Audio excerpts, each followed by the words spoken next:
પૂરના સંકટમાં રાહતનો હાથ નસવાડી ભાજપની મોટી પહેલ।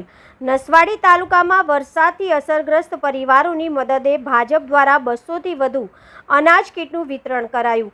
નસવાડી તાલુકામાં ભારે વરસાદ અને પૂર જેવી સ્થિતિના કારણે અનેક પરિવારોને ભારે નુકસાન વેઠવું પડ્યું છે। અનેક પરિવારોની ઘરવખરી અને રોજિંદા ઉપયોગનો સામાન પાણીમાં તણાઈ જતા તેમની સ્થિતિ કફોડી બની છે। આવી વિકટ પરિસ્થિતિમાં નસવાડી તાલુકા ભારતીય જનતા પાર્ટી ભાજપ સંગઠન અસરગ્રસ્ત પરિવારોની મદદે આગળ આવ્યું છે। ભાજપ દ્વારા અસરગ્રસ્ત પરિવારો માટે તેલ, મરચું, મીઠું, ચોખા, દાળ સહિતની આવશ્યક ખાદ્ય સામગ્રી ધરાવતી 200થી વધુ અનાજ કીટ તૈયાર કરવામાં આવી છે।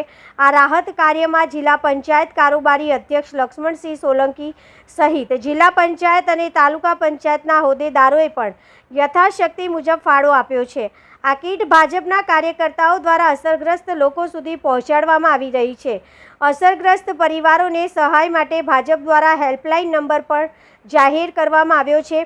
જરૂરિયાતમંદ પરિવાર નસવાડી તાલુકા ભાજપ પ્રમુખ જયરાજસિંહ ચૌહાણ તથા તાલુકા પ્રમુખ વિનુભાઈ ભીલનો સંપર્ક કરી શકે તેવી અપીલ કરવામાં આવી છે। સાથે જ વેપારી સંગઠનો, ઉદ્યોગકારો અને સેવાભાવી દાતાઓને પણ આગળ આવીને અસરગ્રસ્ત પરિવારોને મદદરૂપ થવા માટે સોશિયલ મીડિયામાં અપીલ કરવામાં આવી છે। રિપોર્ટર રાકેશ તડવી, નસવાડી, છોટાઉદેપુર।